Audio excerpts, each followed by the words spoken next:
Okay, so I'm at Kirton Lindsey railway station in Lincolnshire, and I'm about to board a genuine ghost train.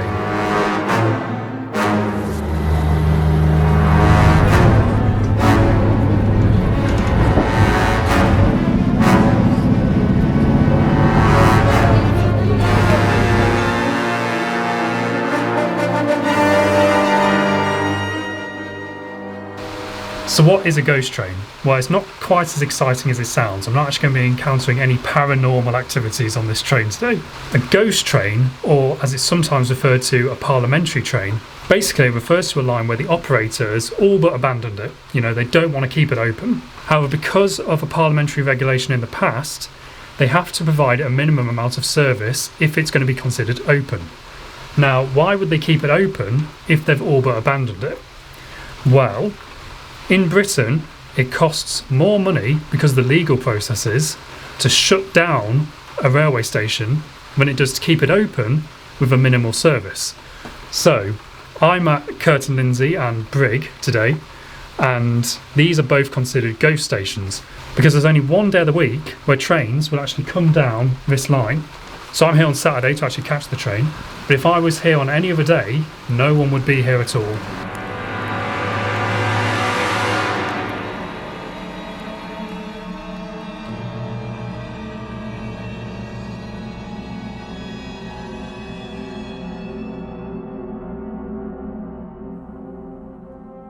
So today I'm going to board the train here at Kirton Lindsey. I'm going to travel up to Brigg, and then because of the train times being really inconvenient, I've got about a 3-hour wait between Kirton Lindsey and Brigg before I come back here and get in my car and leave.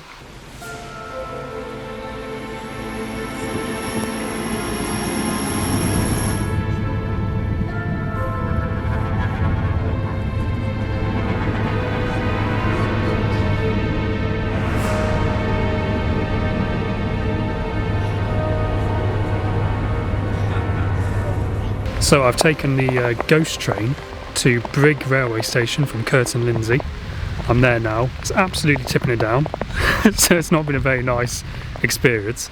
But what's weird is that the supposed ghost train was actually reasonably full. There was about sort of 20 people on the train. So it's a bit of a surprise really. I was expecting to be the only person on it, or maybe like one other person.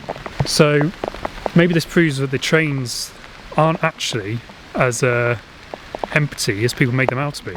Maybe there is actually a use for these ghost trains. But what I have found is the stations themselves are completely deserted. So Kirton Lindsey it was only me there, so that was a weird experience, and it was a very small station. Now at Brigg, there's only one other person at the station. What's weird is I got here about 1, and that person was already sat there waiting for the next train. The next train doesn't arrive for 3 hours. I've got into town, got lunch, come back, and he's still there. So I feel a bit weird around him. He might, maybe he is a ghost. Yeah, it's a weird station. There's a very unofficial car park, which is just basically a deserted sort of concrete area, where there's just a random horse walking around, and an abandoned warehouse.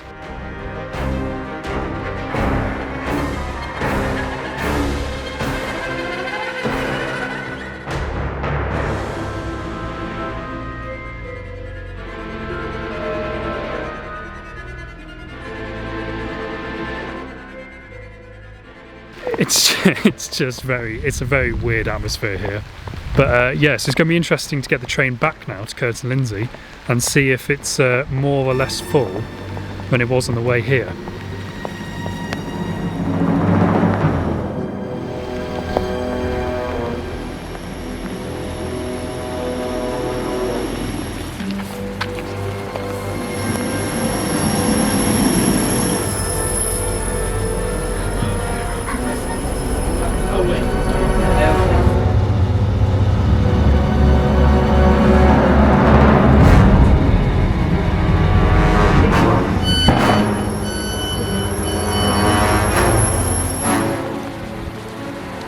Okay, so I've just got back from Brigg, and because the rain's got so bad, I'm hiding in the car. I'm a bit surprised how many people were on the train going there and back. Considering that these ghost trains, they're a consequence of a line being deemed unpopular. So you would think that would mean there was a very low demand. I was expecting it to be completely abandoned, maybe me and one other person. But there's actually a decent amount of people. Now, is that because the trains only run one day a week, so everyone's going to use the trains on that day? And if you had trains running on more than one day, would there suddenly be only like 5 people on each train? You know, would it divide the amount of demand? That's possible. I used to live in a village where there wasn't a lot of public transport, which meant that I couldn't rely on the public transport, which meant I never used the buses that were available. Now, if there were more buses running, I would then use it. It would become usable. Because if I lived in Kirton, Lindsey, I can't commute into Sheffield every day of the week because there are no trains.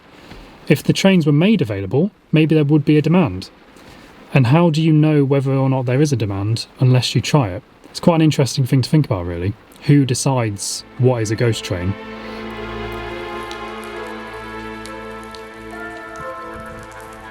So these stations, Kirton, Lindsey and Brigg, 6 days of the week, no one will visit here at all because no trains are running.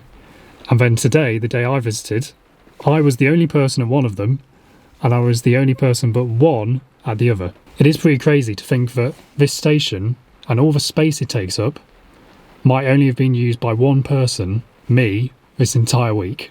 And that is a ghost station.